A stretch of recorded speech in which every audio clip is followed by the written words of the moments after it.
Andresa Cavalli, sou formada em Engenharia Elétrica e atualmente eu curso uma segunda faculdade, que é Faculdade de Educação Física.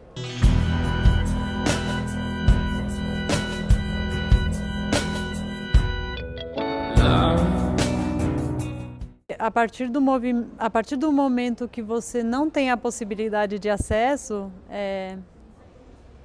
há uma limitação nesse sentido. E aí é se perguntar por quê? Será que simplesmente não tem possibilidade de acessar? Será que existe uma outra via de acesso? Será que isso pede uma outra dança para acessar?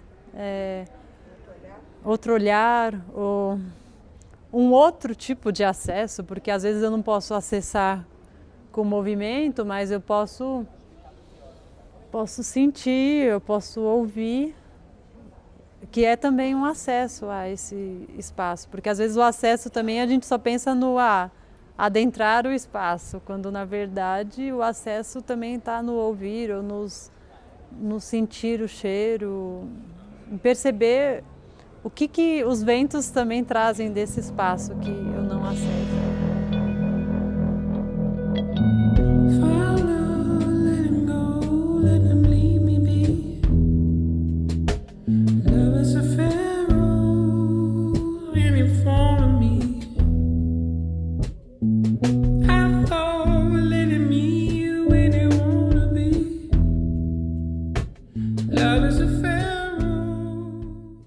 Eu acho que uma barreira foi a visão, porque assim, antigamente eu era muito tímida e eu tinha vergonha de dizer que eu não estava enxergando, sabe? Assim, eu queria estar dentro do mesmo contexto que todo mundo, assim. Então, às vezes eu não queria pegar um caderno emprestado, eu queria tentar fazer as coisas, sabe? Então, e aí de repente eu fui vendo que eu dependia de uma ajuda de alguém. Então, eu fui tomando coragem de falar, é o seguinte, não consigo enxergar, você pode me ajudar emprestando o caderno, ou você pode escrever a prova para mim? Então, esse foi o primeiro aspecto. Acho que outro aspecto seria no sentido de, quando as pessoas me olhavam, me incomodava as pessoas me olharem, né? E aí eu comecei a pensar sobre isso, no sentido de que a curiosidade, ela não é uma maldade, porque eu também sou curiosa.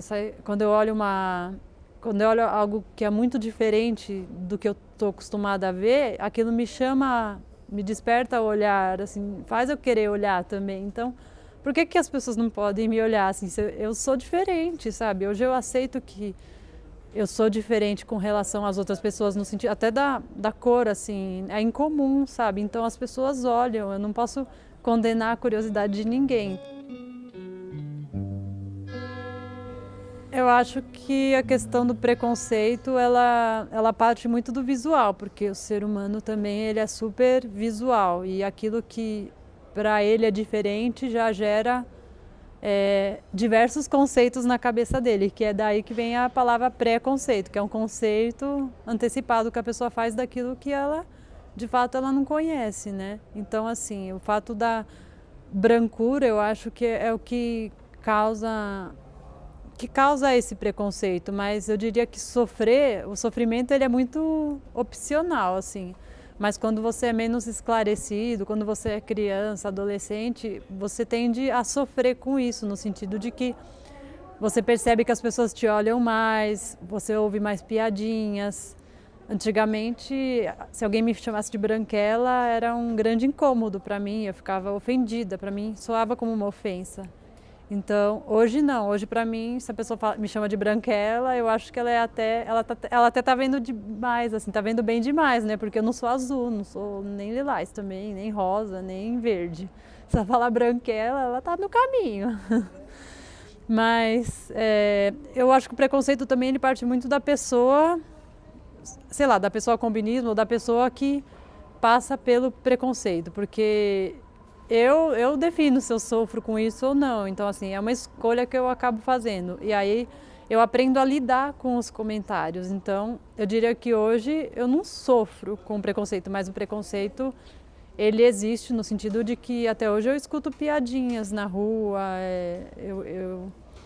Eu vejo pessoas que são discriminadas no mercado de trabalho, ou mesmo por conta da visão, porque a pessoa às vezes fala assim, ah, você não enxerga, e às vezes você não sabe de fato o que a gente enxerga, então como que você pode julgar assim, sem antes dar uma oportunidade para essa pessoa mostrar o que ela pode fazer, o que ela pode desenvolver. Então, eu tentando lidar com esse preconceito e tentando não sofrer, mas ele existe, assim como eternamente as pessoas vão ter preconceito contra pessoas com obesidade, ou pessoas muito magras, ou pessoas homossexuais, ou pessoas muito negras também. Então, é muito relativo, assim.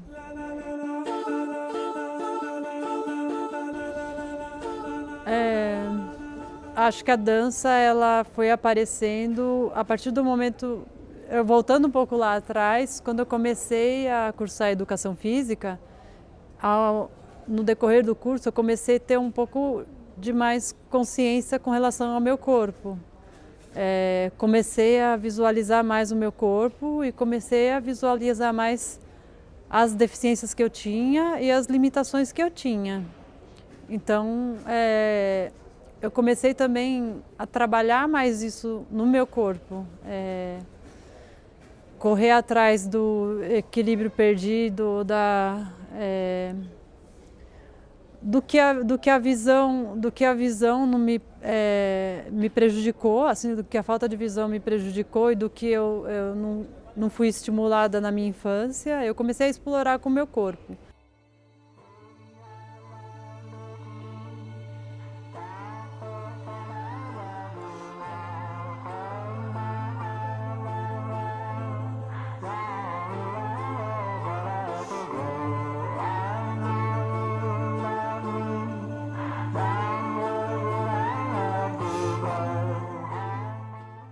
Então eu posso dizer que a dança ela segue esse caminho, assim, eu vou com a minha dança, entre aspas, percebendo esses espaços e esses elementos, e acho que aí que foi nascendo assim esse trabalho de perceber mesmo, de dançar o corpo e pensar nessa dança pensando uma coisa meio sensorial mesmo, pensando com os sentidos, se desapropriando mais da visão e me apropriando mais dos demais sentidos e questionando também até onde as pessoas que têm a deficiência visual fazem esse diálogo com os outros sentidos e até onde as pessoas com eficiência visual fazem esse diálogo com os demais sentidos.